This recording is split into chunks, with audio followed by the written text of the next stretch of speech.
Another day, another free audio unit plugin here in iOS. Today we'll be taking a look at a stereo widening plugin. That's right, this one here, the JAX Stereo Tool plugin. Let's go. Hi, my name is Pete and welcome to Studio Live today, where I help you create, record and release your best music. So if that sounds like the sort of thing you're into, consider subscribing. Today we're taking a look at this one, which is the JAX Stereo Tool, a stereo widening plugin for free that we can use here in GarageBand, in any of our other DAWs, here on our iPhone or our iPad. So let's stop with the talking and the looking and start playing with this plugin and seeing what it can do. Now, if this plugin looks or sounds familiar, it's because I did a very recent video all about another JAX plugin, which you may have seen, the Make Louder, which is a limiter plugin. There's also the JAF Model 1, as well as a whole range of JAF filters in a paid pack. And these are all made by Jens Gould, who is a developer who is releasing some really awesome plugins. And I also want to give a shout out to one of my viewers, Simon, for putting me onto these plugins. But that's enough talking. Let's really jump in now and get cracking.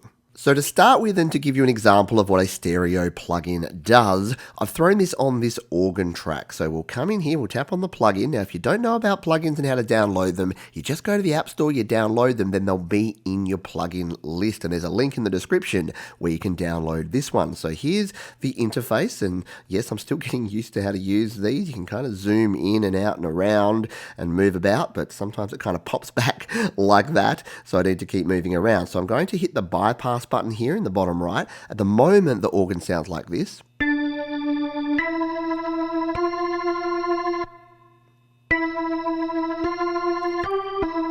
So just quite a normal sort of sound there, nice little bit of vibrato on there. We'll take the bypass off. Now, the main function of a stereo widener is to add stereo width, funnily enough. And that is done at the bottom here with this stereo width selector. So we can slide this and look, we get a visual representation of where that stereo width is going there. So now that it is on, you'll see that we'll see this oscillator pop up the top here, oscillograph, I think it's called, and we'll be able to see what is actually happening here. So let's hit play.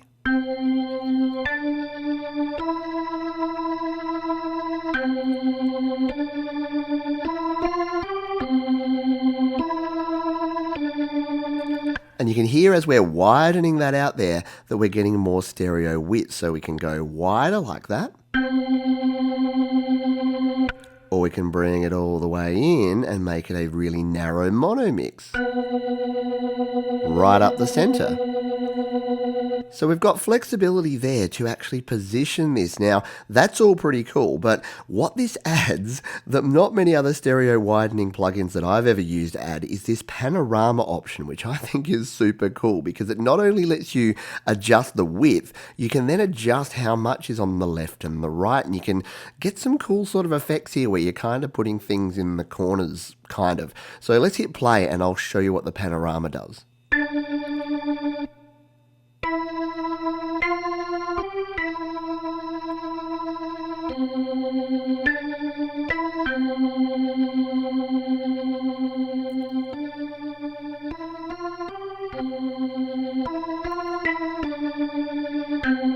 So it's very cool. It kind of, to me, it feels like it kind of puts it in the corner. I'd love to play around with this with some synth instruments and just play with this stereo width and move it around and just put things in different places. I think it's starting to sound pretty cool to be able to put things wherever you like in the stereo spectrum. So yeah, you can play around with that. Now, one of the things, there's a whole bunch of other options here, and I have read the manual, I promise, but I don't want to go through each and every one because they're not going to be super relevant for everyone. But we can swap the channels here.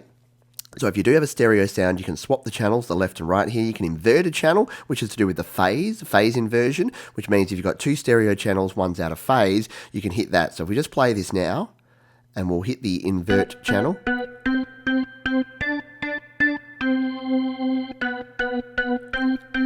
You can see you get a different visual representation there because it's flipping the phase on that one. And there's also some phase shifting we can do over here on the right-hand side as well. We can also put it back into mono here in the bottom right corner. But you probably didn't tune in to listen to just a single organ track. This is going to be a lot better on an actual complete song. So why don't we jump over now to the complete version of this song and put the stereo width plugin to the real test.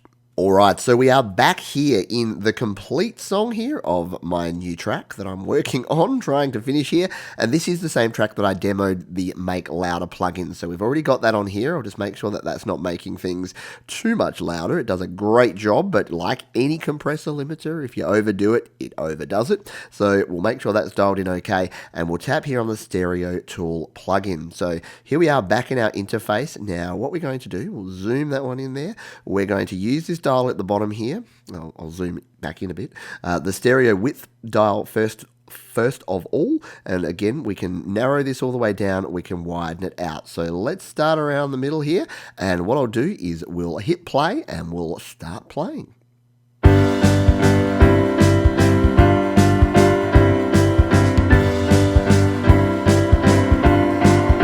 What's the matter with people these days? They're trying to be something more. They're worrying more about what people say than who they can do something for. We're trying to have a society here, but they... So there you go, you can hear that we can widen out our mix. It pushes, what it basically does is it increases your left and your right side frequencies. It's going to boost those, and then your center channel is going to sort of fall in a little bit, so you get more stereo width. And then the same thing here, when you narrow it in, it brings in that left and right channel so that you've got everything a little bit more centered. Now again, when we've got it widened, so let's just widen up like that, let's just use this test mono button. So we'll hit play again and hit the test mono button, and let's just listen to what that does. We only care about how they appear. What's the matter with people these days? They don't seem to do what they feel. So it's still sounding okay in mono. Now that's an important thing to do, because if you go absolutely nuts with your stereo width, what it can sometimes do is when you go back to mono, it makes it sound really sort of wimpy because you've pushed everything out to the edges, you got nothing left in the middle. So don't go nuts with this going, yeah, it sounds awesome on my monitor speakers, sounds great in my headphones. What if someone plays it on a mono speaker, a Bluetooth speaker, or heaven forbid their iPhone speaker? Then yeah, they're not going to get a good representation of the song. So don't go too nuts and use that test mono button to do that. Now the cool feature with this one that again I haven't seen in a lot of stereo widening plugins, even highly expensive ones, is this panorama option that we have at the top here. So what we'll do is we'll widen it out to about the level that I think sounded good. So I think around about there, a little bit of width. What about 25% width? Yep, 22. That's pretty good. So just adds a little stereo width to this mix. And now we can actually adjust the panorama. So let's hit play. I'll go back a little bit in the track again and take a listen to what this does. More about what people say than who they can do something for. We're trying to have a society. So yeah, start getting a bit seasick there. So it literally does what you think it would do. It tilts the mix. Now, I think this is going to be super cool because I don't know about you, but sometimes I get to the end of a mix and I'm thinking the left channel is like 1, 2, 3% louder than the right channel and I don't like it. I want it to be more balanced. Well, this is going to be your answer, yeah? You don't only get to use the stereo width and change that, you can actually use this panorama option. So if I wanted to do that, let's just say, actually we'll hit play. Let's just see if I can tell if we are a bit too heavy on one side. I'm tilting a bit too much here now. Let's go back to 0, 1, okay, and hit play. Society here, but they only care about how they appear. What's the... Alright, so what I'm actually hearing is that because we've got that big heavy bass piano throughout this whole song, it is actually a little bit left heavy. So what if we just sort of skew this over? We'll give it like 5% to the right. Well, you have to be a bit careful because you're using your finger here to sort of drag. It's going to pop back. There we go, 5%. So let's now hit play again and just see if maybe it sounds a bit more balanced. The matter with people these days, they don't seem to do what they feel. They're busy complaining. I don't know about you, but I think that sounds better. I think I might even use this on the master of this song. I was just using this as a bit of a test bed for this plugin, but I think I may use it. Now, yes, I haven't gone into all the other things again. We haven't talked about the phase, but there's a full manual. If you download this, you can jump in there. You can check out the manual. It's about 7 or 8 pages, and it goes into all the details of all of these other options. You've also got this brightness button here. So again, you can go into light mode, or you can join the dark side and go with dark mode, which I tend to like a lot more. I should have been doing the whole demo in dark mode. Would have looked a whole lot cooler. Anyway, that is going to do it for this one. If you want to check out some more videos about free plugins here at iOS, check out the 2 links down below. You can subscribe to the channel, as always, by clicking or tapping on the Studio Live Today icon, and I'll see you on the next video.